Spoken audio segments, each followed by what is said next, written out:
Okay, let's unpack this. Imagine landing on a page that hits you with this really urgent, almost conspiratorial warning. Do not attempt to refresh this page. It may not be here when you return. I mean, it instantly makes you ask, what kind of information, what kind of secret could possibly be that time sensitive? So elusive. Today, we're dissecting a pretty fascinating piece of source material. It promises, get this, a life-changing fortune through a unique lead gen secret. Apparently, it enables a full-time income from online marketing while supposedly only working part-time. Our mission here isn't just to tell you what it claims, but really to pull back the curtain on how it tries to persuade you and, what those claims actually mean in today's online world. Yeah, and many of you listening are probably familiar with those big promises of online income. The allure is definitely there, right? But so is the sheer information overload, and let's be honest, often the disappointment that follows. So our goal in this deep dive is really to cut through that noise. We're going to look closely at the specific claims, the strategies they outline, and this surprising offer being made in the secret document you shared. By the end, you should have a much clearer picture of what's actually going on under the hood, its components and mechanics. Absolutely. So the speaker in our source material, he kicks things off with a very, let's say, deliberate opening move. He immediately tries to distinguish himself from, quote, typical internet marketing videos. He says he's not riding in a Ferrari and flashing money, but, just a regular guy relaxing in his living room. He actually goes so far as to claim he's not one of those so-called experts who make money from telling people they can make money and insists this is exactly why you've never seen or heard of me before. But doesn't that itself sound like a classic anti-guru marketing tactic right out of the gate? You've really hit on a key point there. It's almost a meta tactic, isn't it? And it can be particularly effective. From a strategic view, this immediate attempt to build trust by rejecting those, common marketing tropes is actually a pretty powerful way to disarm a skeptical audience. By saying, I'm not that guy, he's trying to cultivate this stronger, more authentic image, which sometimes can be way more persuasive than just flashing wealth. Right, the anti-flashy approach. Exactly. And this carefully crafted position then links directly to his claimed background. He says he's been behind the scenes for several years, starting way back in what he calls the wild, wild west of the internet in the 90s. He paints this picture of a time when, Facebook didn't exist and MySpace was still a thing, really setting up this historical context for his experience. And he brings up a really crucial historical detail to try and, bolster his credibility.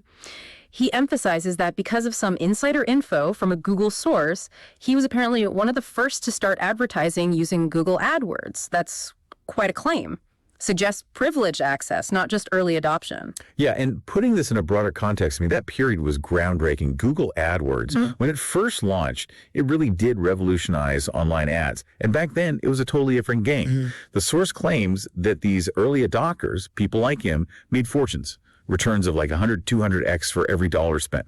So basically turning every single dollar bill into $100 or $200. It paints this vivid picture of a really lucrative, maybe brief golden age. Wow. Where you could, as he suggests, sort of predictably scale your income day after day.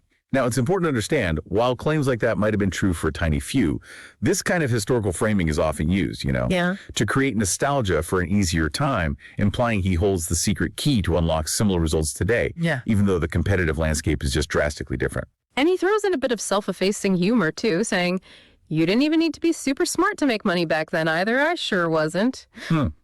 Is that line just adding to the regular guy image, or is it maybe another subtle way to suggest that anyone, including you listening, could have done it back then and maybe could succeed with his help now? Oh, it's definitely doing multiple things. It reinforces that regular guy persona, makes him seem more relatable, more down to earth.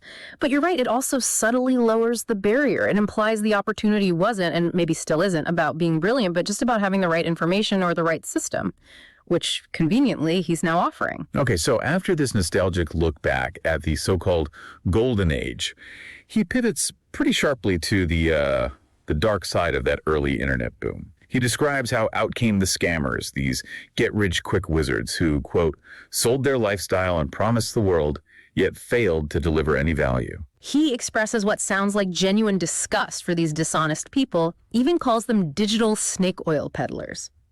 What's the strategic play here? Why focus so much on these masters at deception and insist it's not your fault if you've been tricked before? Well, that's a really crucial part of his narrative building. It strongly reinforces his whole anti-guru image, right? Yeah. By creating this clear us versus them, Yeah. him and you versus those guys. He frames himself as someone who genuinely understands your past frustrations, your failures perhaps. He positions himself as sympathetic, determined to fix the problems caused by these scammers. It's a pretty common psychological tactic actually for building rapport. Identify a shared enemy, a common frustration, then present yourself as the solution, the trusted guide. He's drawing a very clear line in the sand saying, I'm on your side. And he really hammers that distinction home by declaring his mission to end this vicious cycle and help out the little guys from the bottom. He says flat out, I'm not doing this to boost my status or ego, and this isn't about me. I'm making this video to help you. He wants to empower people who felt stuck, lost, and even more confused before. It's a very strong appeal to altruism. So after all this setup, the golden age, the evil scammers, his noble mission, what's the actual secret he claims he's revealing? He says he knows what successful millionaire marketers actually do behind the scenes. The big promise is that he understands the difference between what they teach and what they actually do. And he knows this because supposedly he's helped many of the gurus in this industry. That's a pretty bold insider claim, isn't it? It is. And to really get what he's proposing, we first need to quickly define two key marketing terms he brings up: the funnel and leads. A funnel, the way he describes it, is basically a system, a process designed to introduce people to a product or service. The main goal is to attract the most people possible at the top P. Kind of cast a wide net to maximize sales as people move through different stages, from just being interested to actually buying. Okay, so the funnel is the process. Right. And the leads are simply those people. They're the potential customers going into that funnel. His point is pretty straightforward. The more leads you can effectively get into your funnel, the more potential sales you have down the line. Right. He even uses some simple math from the source to illustrate it. Like, if 100 leads usually gets you one sale, then mathematically 200 leads should get you 2 sales, and, well, 1,000 leads would logically mean 10 sales. It's a clear message. More leads equals more sales potential. Scale it up. Exactly. But here's a crucial piece he highlights: how the cost of getting those leads, especially through the usual channels like Google AdWords and Facebook ads, has just changed dramatically. The source claims that those high-quality leads that maybe once cost just 5 or 10 cents back in that golden age are now incredibly expensive. We're talking $10 to $100 each. Wow, that's a huge jump. It's massive. And the implication is significant. To compete effectively today using those traditional methods, the source suggests you'd need a budget of tens or even hundreds of thousands of dollars per day. I mean, that kind of money makes traditional advertising pretty much inaccessible for most regular people or small businesses. It highlights this huge barrier to entry. The cost has just exploded because of competition, platform changes, targeting sophistication. Okay, so after setting up this history of really high costs, how does he possibly pivot to something affordable? This is where I really started thinking, okay, what's the actual trick here? He then introduces his innovative, he calls it strange, unbelievable, but also 100% legal technique. It's designed to stretch the cost per lead, offering a way around those crazy daily budgets. It's an interesting point to break down. The core concept he presents is using the same lead multiple times and then splitting the cost with what he calls trusted partners. This gets pitched as one of the biggest secrets in online marketing that the gurus supposedly don't talk about. The basic idea is, instead of each partner paying the full high price for one lead, they each pay a fraction of that cost, which obviously significantly reduces the individual spend for what they claim is still a high-quality lead. Now, hold on. A red flag immediately goes up for me, and probably for a lot of listeners. Sharing leads without clear permission. That's a big privacy violation, right? Yeah. Can-Spam Act, GDPR, serious legal stuff. How does he get around that? He absolutely tackles this directly. He clarifies what he calls the legal loophole.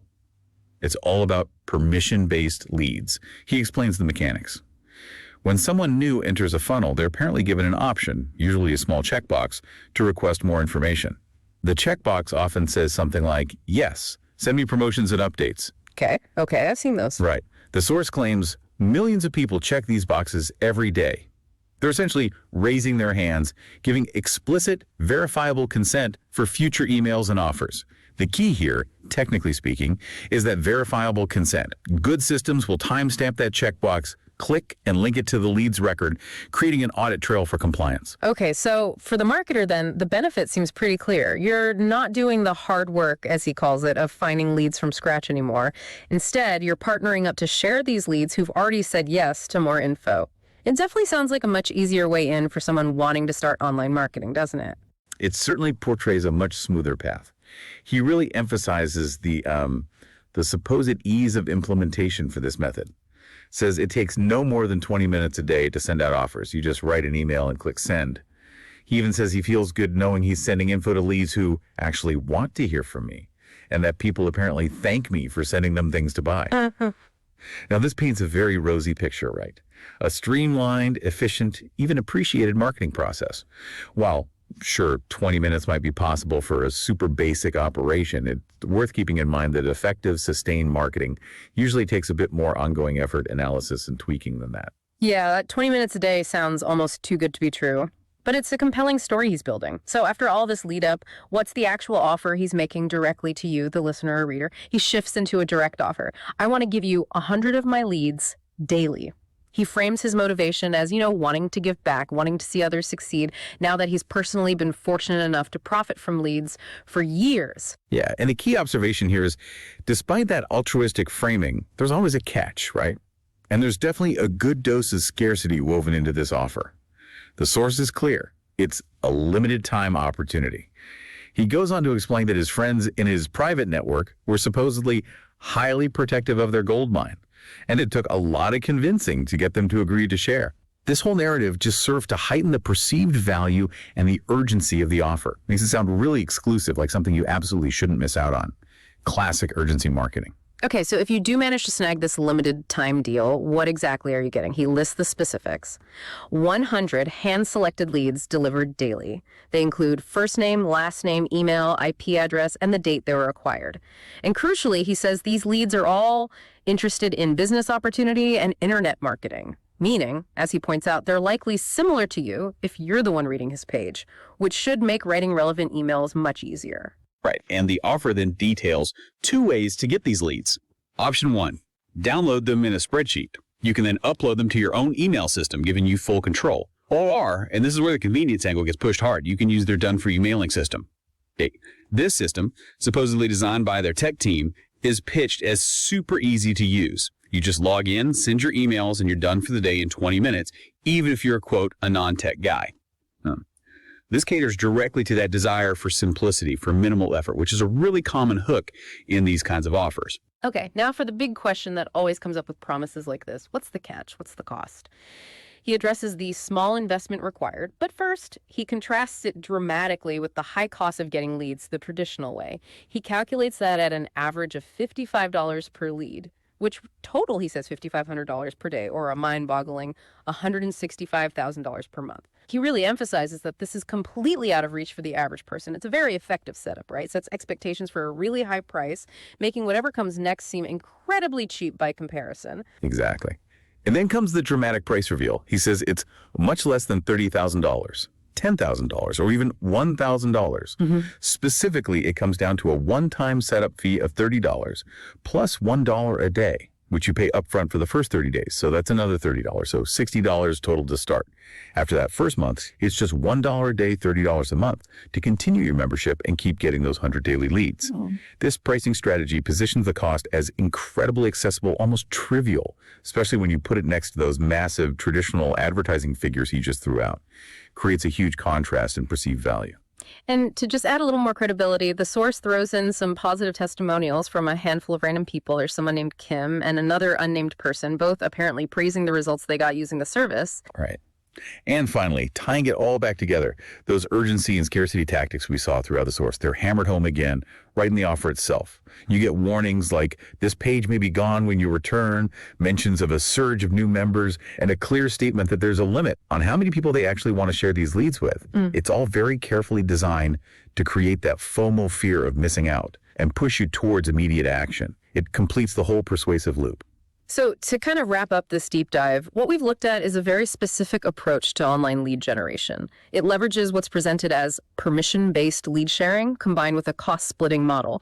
And it's all packaged as a way to get supposedly high-quality leads for a remarkably low price, essentially bypassing those high traditional ad costs. Yeah, and stepping back for a wider view, this document itself, the source material we've been discussing, is actually an excellent example of multiple marketing tactics in action, not just the lead generation secret it claims to reveal. you really need to consider the scarcity tactics. May not be here when you return, limited time offer, we're going to reach our cap soon. Think of those as a core component of the pitch itself. They're designed to influence your decision making to get you to act fast.